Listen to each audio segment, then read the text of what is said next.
Greetings, everybody. Welcome back to Wildlife Wisdom. So far, I've been your host, Zero Yeti. Without further ado, let's get into it. The first animal of the week being the king cobra.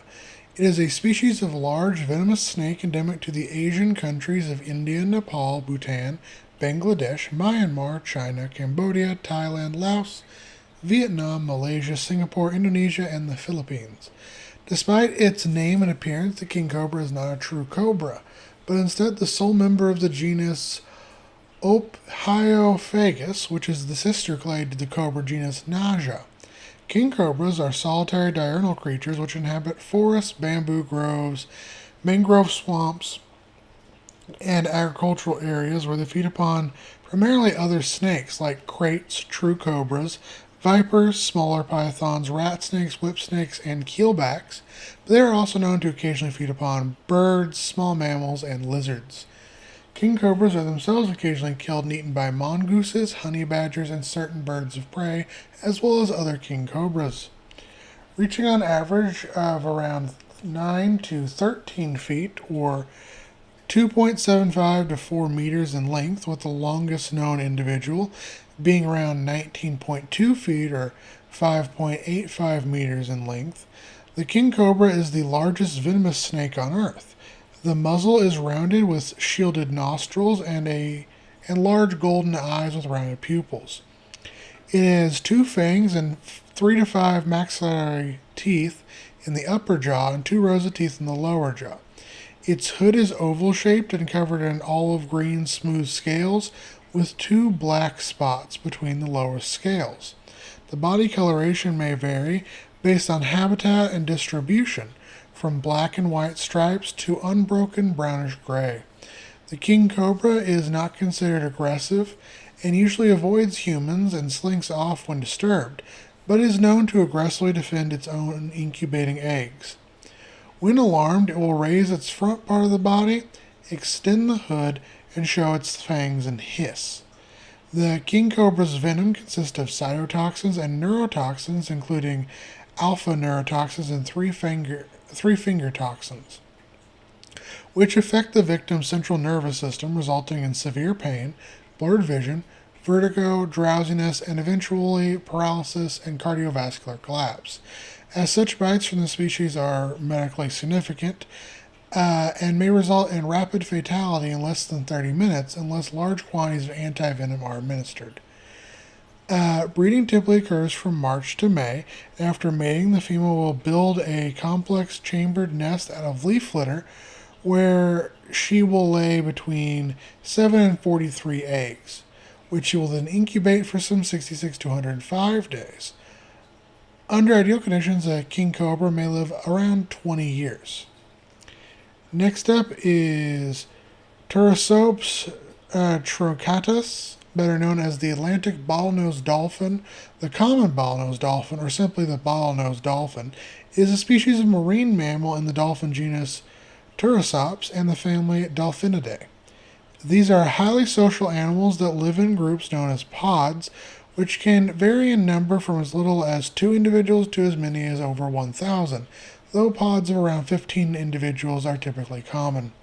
Pod mates communicate with one another through a plethora of sounds, including clicks, whistles, grunts, squeaks, blowhole exhales, and fin and tail slaps. In addition to communication, the Atlantic bottlenose dolphins use sound in the form of echolocation to hunt prey such as shrimp, other crustaceans, squid, and a wide variety of eels and other fish. Common bottlenose dolphins are themselves preyed upon by orcas and large sharks. Despite their name, the Atlantic bottlenose dolphin is not restricted solely to the Atlantic Ocean, and they are native to both tropical and temperate waters worldwide, both in coastal inshore areas and offshore open ocean, with bottlenose dolphins only really avoiding polar seas of the Arctic and Antarctic. They appear to be 4 distinct lineages of bottlenose dolphin, one native to the Mediterranean Sea, one native to the Atlantic coast of North America, one native to the Black Sea, and one globally distributed lineage of distinctly pelagic dolphins. Common bottlenose dolphins can range in size from 6.6 feet to 13 feet or 2 to 4 meters in length. 440 pounds or 1,000 to 100,100 pounds or 200 to 500 kilograms in weight, with males typically reaching bigger sizes than females. The body is gray in coloration with a pair of flippers, a curved dorsal fin, and a strong, large tail. Common bottlenose dolphins have short, distinct snouts which more or less resemble an old-timey bottle of gin, hence their common name. This snout is not the animal's actual nose, however, as like all cetaceans, the nose of the bottlenose dolphin evolved to be a blowhole location on top of their head.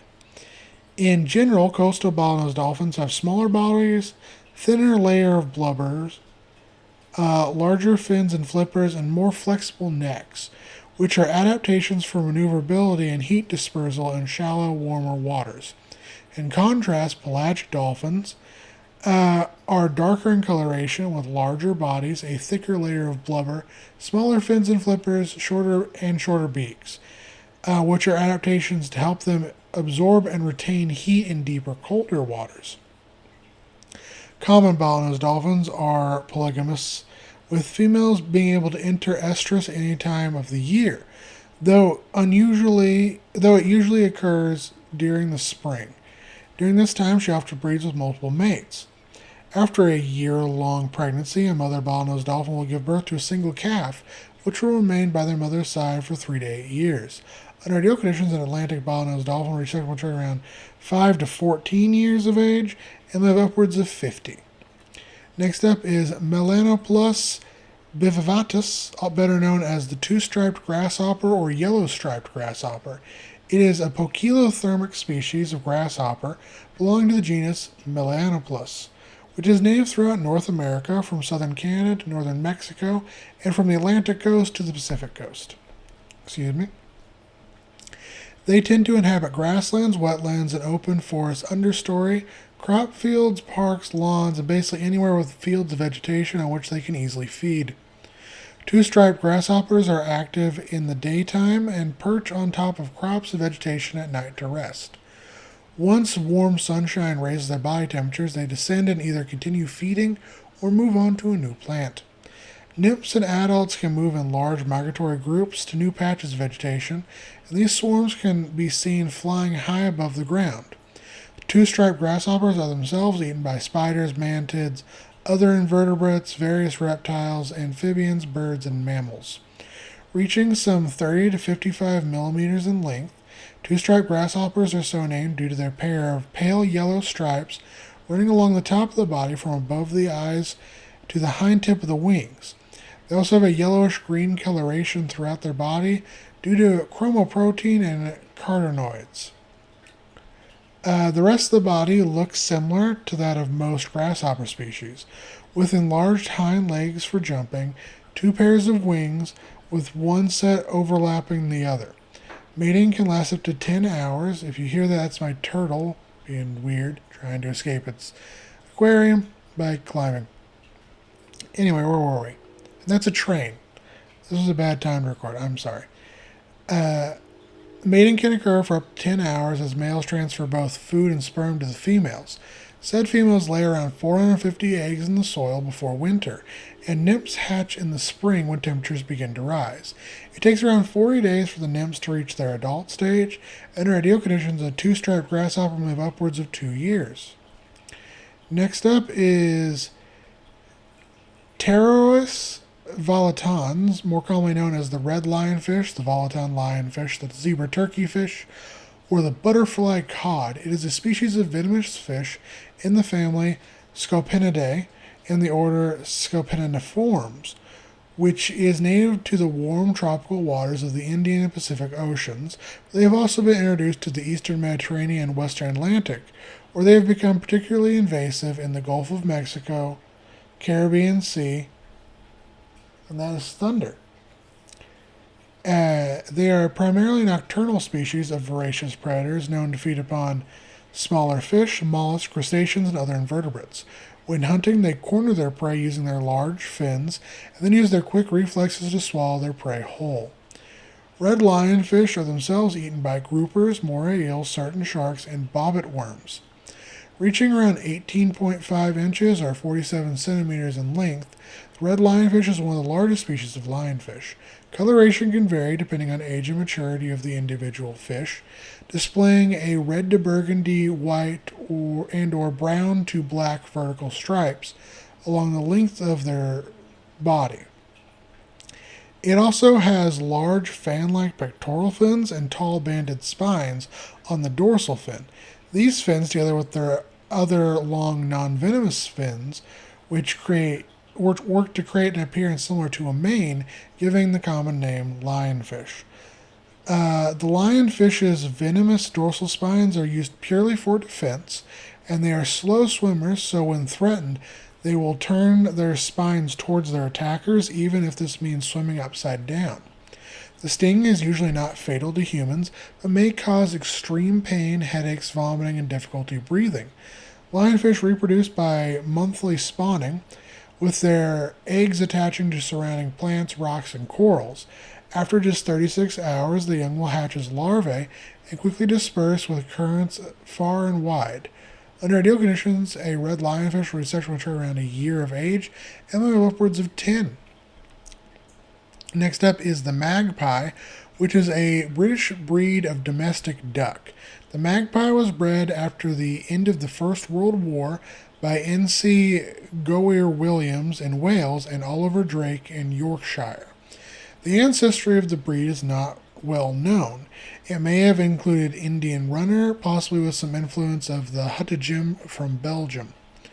The magpie was first described in 1921, with a breeders' club forming and breeding standard establishing in 1926. At that time, two color varieties were recognized by the club, black and white and blue and white. The black and white variant remained the only color recognized by the Poultry Club of Great Britain until 1997, when the blue and white and dune and white were recognized. There is a chocolate and white variant which was developed by breeders in Germany and was later added.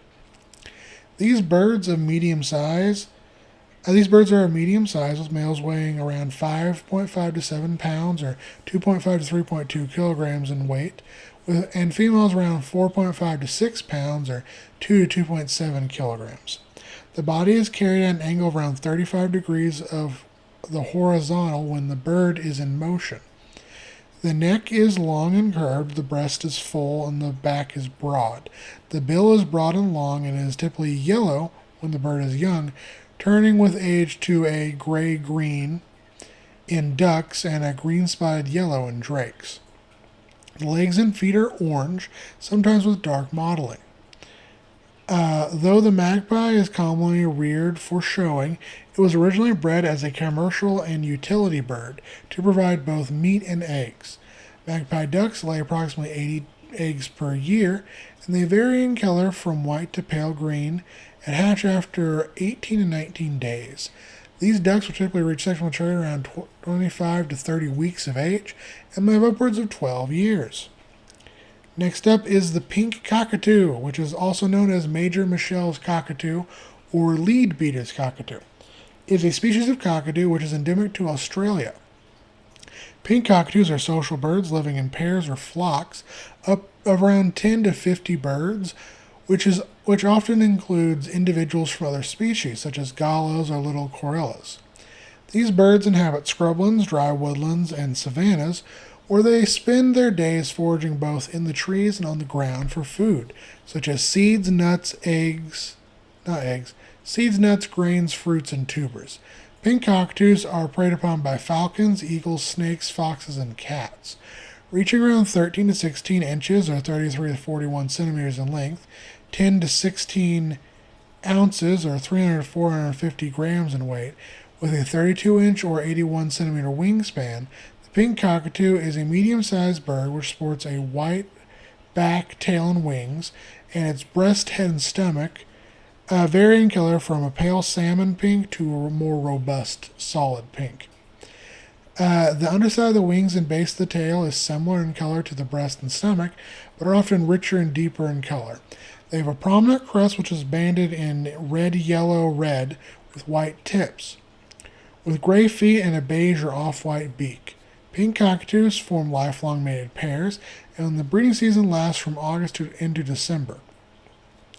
During such time, a pair will build a nest inside of a tree hollow and become very aggressive towards the others of their species, establishing a 1 kilometer territory around their nest. 2 to 5 eggs are typically laid and then are incubated in shifts by both parents for 23 to 30 days. The young fledge around 6 to 8 weeks of age, but often remain by their parents' side until they reach sexual maturity, around 3 to 4 years of age. In ideal conditions, a pink cockatoo will live upwards of 80 years.